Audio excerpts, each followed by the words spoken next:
ऊपर बैठेगी रे। आप 100 साल भी इसे पढ़ेंगे तो कम होगा। ऐसे ही एक सुंदर और चमत्कारी कहानी है श्री तिरुपति बालाजी मंदिर की। प्राचीन कथा के अनुसार एक बार महर्षि भृगु बैकुंठ पधारे और आते ही शेष नाग पर योग निद्रा में लेटे भगवान विष्णु की छाती पर एक लात मारी। भगवान विष्णु ने तुरंत भृगु के चरण पकड़ लिए और पूछने लगे कि ईश्वर, पैर में चोट तो नहीं लगी? भगवान विष्णु का इतना कहना था कि भृगु ऋषि ने दोनों हाथ जोड़ लिए और उन्होंने अपनी गलती स्वीकार कर ली। भृगु ऋषि हाथ जोड़कर बोले, प्रभु, आप ही सबसे सहनशील देवता हैं, इसलिए यज्ञ भाग के प्रमुख अधिकारी आप ही हैं। लेकिन इस अपमान से देवी लक्ष्मी भृगु ऋषि को दंड देना चाहती थी। भगवान विष्णु के कुछ न कहने पर देवी लक्ष्मी नाराज हो गईं। नाराजगी इस बात से थी कि भगवान ने भृगु ऋषि को दंड क्यों नहीं दिया। नाराजगी में देवी लक्ष्मी बैकुंठ छोड़कर चली गईं। भगवान विष्णु ने देवी लक्ष्मी को ढूंढना शुरू किया तो पता चला कि देवी ने पृथ्वी पर पद्मावती नाम की कन्या के रूप में जन्म लिया है। भगवान विष्णु ने तभी अपना रूप बदला और पहुंच गए पद्मावती के पास। भगवान ने पद्मावती के सामने विवाह का प्रस्ताव रखा, जिसे देवी ने स्वीकार कर लिया। प्रश्न सामने यह आया कि विवाह के लिए धन कहां से आएगा।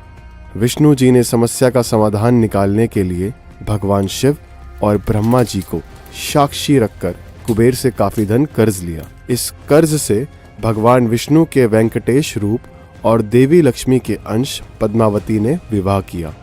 कुबेर से कर्ज लेते समय भगवान ने वचन दिया था कि कलयुग के अंत तक वह अपना सारा कर्ज चुका देंगे। कर्ज समाप्त होने तक वह ब्याज चुकाते रहेंगे। भगवान के कर्ज में डूबे हुए होने की इस मान्यता के कारण बड़ी मात्रा में भक्त धन दौलत भेंट करते हैं ताकि भगवान कर्ज मुक्त हो जाएं। तिरुपति बालाजी के कुछ रहस्य जो आपको चौंका देंगे। तिरुपति बालाजी मंदिर भगवान विष्णु को समर्पित है। यह मंदिर आंध्र प्रदेश के चित्तूर जिले में तिरुमला पर्वत पर स्थित है और यह भारत के मुख्य तीर्थ स्थलों में से एक है। जब आप मंदिर की तरफ जाते हैं, बालाजी के चेहरे के प्रकार जैसा पहाड़ देखकर रोंगटे खड़े हो जाते हैं। ये देखने लायक दृश्य है। और तो और उतरते समय आपको गरुड़ भगवान के आकार का टीला भी दिखेगा। इस मंदिर में भगवान विष्णु जी एक अवतार स्वामी वेंकटेश्वर विराजमान हैं। इसी वजह से मंदिर को प्रसिद्ध रूप से स्वामी वेंकटेश्वर मंदिर के नाम से भी जाना जाता है। वेंकटेश्वर भगवान को विष्णु जी एकमात्र उस रूप में जाना जाता है जिन्होंने कलयुग के कष्टों से लोगों को बचाने के लिए अवतार लिया है। भगवान वेंकटेश्वर की मूर्ति पर लगे बाल रेशमी, चिकने, उलझन रहित और बिल्कुल असली हैं। भगवान बालाजी की आंखें क्यों ढकी हुई हैं?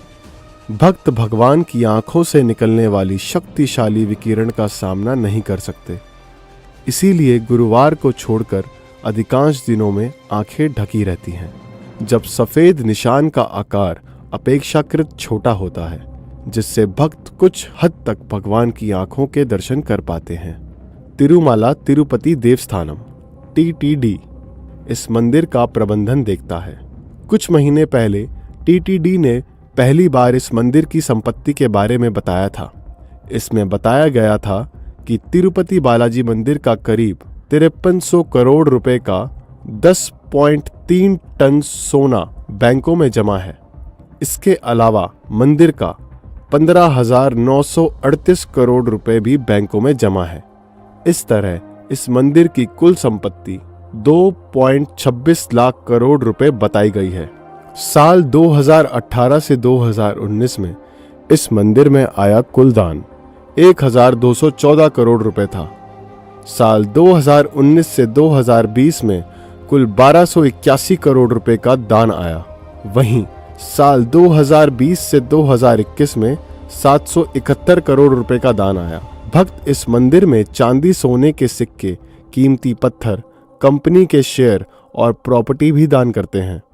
इस मंदिर में रोज करोड़ों रुपए का दान आता है।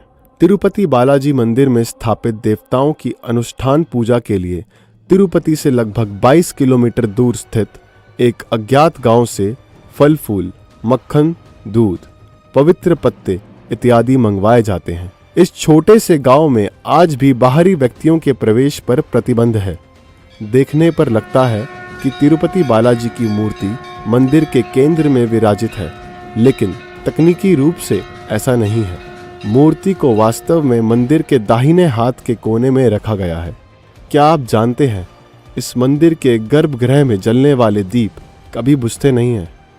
माना जाता है ये दीप कई हजार सालों से जल रहे हैं। तिरुपति बालाजी मंदिर को लेकर पौराणिक मान्यता है। पौराणिक मान्यताओं की माने यह सरोवर तिरुमाला की पहाड़ी पर स्थित है, इसीलिए तिरुपति के चारों ओर स्थित पहाड़ियां शेषनाग के 7 फनों के आधार पर बनी सप्तगिरी कहलाती हैं। श्री वेंकटेश्वर का यह मंदिर सप्तगिरी की 7वीं पहाड़ी पर स्थित है, जो वेंकटाद्रि नाम से भी जाना जाता है। कहा जाता है कि मंदिर में स्थित प्रभु की प्रतिमा किसी ने बनाई नहीं है, बल्कि ये स्वयं ही उत्पन्न हुई है। मंदिर के गर्भगृह में प्रवेश करते ही दाईं ओर एक छड़ी रखी है, जिसको लेकर कहा जाता है कि बालाजी की मां उस छड़ी से उनकी पिटाई करती थी। पिटाई के दौरान ही उनकी ठुड्डी पर चोट लग गई थी, जिस पर उनकी मां ने उस चंदन का लेप लगाया था, जो प्रथा के रूप में आज भी चल रही है। मंदिर की मूर्ति में वेंकटेश्वर स्वामी खुद निवास करते हैं और इसीलिए मूर्ति के सिर पर लगे बाल असली हैं, जो कभी आपस में उलझते नहीं और मुलायम बने रहते हैं। मूर्ति पर कान लगाकर सुनने पर समुद्री लहरों की ध्वनि सुनाई देती है और मूर्ति में भी हमेशा नमी बनी रहती है।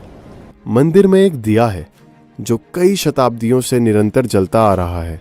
रहस्यमयी बात यह है कि इस दीपक में न तो कभी तेल डाला जाता है और न कभी घी।